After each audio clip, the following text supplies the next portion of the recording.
Evolution of technology. In the beginning, the technology only appears in the fire. After it appeared with the houses and tools, but it took a lot of time. After that time, the mineral ingots are in with the humans. Those ingots help for the development of the technology. After this amazing period, the machines appear to make better things. In this time, the Industrial Revolution was born. It was the period in that the humans do a lot of machines and factories. After those things, the technology revolution was started and growing a lot.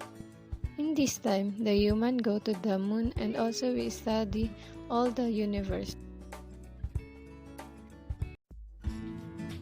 Hi, and welcome to another awesome video by 365 Data Science, where we take interesting ideas related to data, technology, business, and careers, then turn them into unique and intriguing content for your enjoyment. So without delay, let's get started.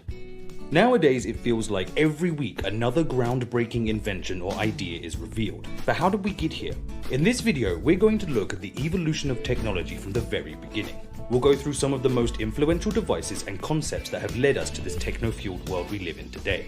Our time travel journey starts pretty much when we did. Before selfies, trolling, open world gaming, and cheesy infographic videos, way back in 35,000 BCE, with the first recorded example of counting. It all began with a simple tally on a bone, the Labombo bone. Talk about upcycling. More conveniently, papyrus paper was invented in 3000 BCE for recording and the abacus in 2300 BCE for sums. These had evolutions of their own for the next couple of millennia, around up to 100 CE, where they reached a state how we know them today. This was also the time Hindu-Arabic numerals were developed, not the first characterized numbers but ones which allow complex mathematics. Jumping to the second millennia, we have the development of the torquetum, a complex analog computer used to measure astronomical coordinates and is the basis for all modern astronomical instruments today. The torquetum was the first device used for the observation of Halley's Comet. Equally terrifying and amazing, in 1206 came one of the first examples of the concept of automation with Al-Jazari's programmable automata, which helped to fuel the ideas of mechanical humans and artificial intelligence. Recently, evidence was discovered showing that the first mechanical calculator was conceived in 1502 by none other than Leonardo da Vinci, who apparently invented everything.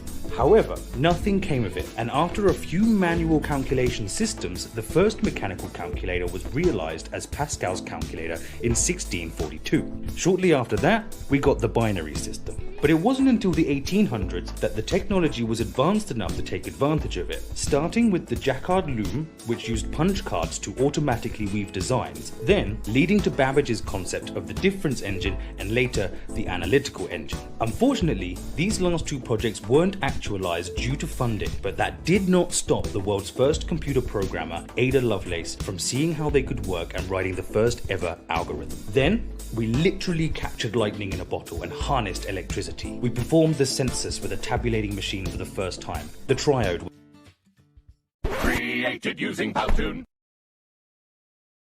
Essential for the development of television and radio. We came up with the idea of a thinking machine, the first ever robot in the sci-fi film Metropolis, and the Turing machine was conceptualized. All this played a huge part in the creation of the first ever electric computer in 1939, the Atanasoff-Berry computer. Work on the Atanasoff-Berry was discontinued due to World War II, but other computers built for the war effort like the Colossus and Zeus Z3 were developed. During the war, a model for computational neural networks was created. And after the war had ended, we got the ENIAC, the grandfather of digital computing, the UNIVAC for business and government, the transistor, the first thinking machines in the SNARC and the IBM 701. This was the first computer that displayed AI capabilities as it learned to play checkers. The 50s saw another step forward in machine learning with the logic theorist, a program designed to mimic the grammar skills of a human and dubbed the first AI program. This decade also sees the integrated circuit, which in the 60s was starting to be used in digital computers. This gives us the first ever mini-computer, the PDP-1, which in turn creates the need for the mouse and graphical user interface. We also get ELIZA, the first ever chatbot. The end of the 60s saw programmable calculators, supercomputers, operating systems, and the introduction of ARPANET, the internet's humbler and less complex older sibling. And of course, the Apollo guidance computer. The 1970s saw these technologies become commercial, and with that came a flood of new developments. The Honeywell 316, Canon Pocketronic, the first DRAM and microprocessors, the iconic floppy disk, the first humanoid robot, and the first commercially available microcomputer. The decade saw plenty of improvements to the technology, including Microsoft's first programming language and IBM's and Apple's original entries into desktop computing.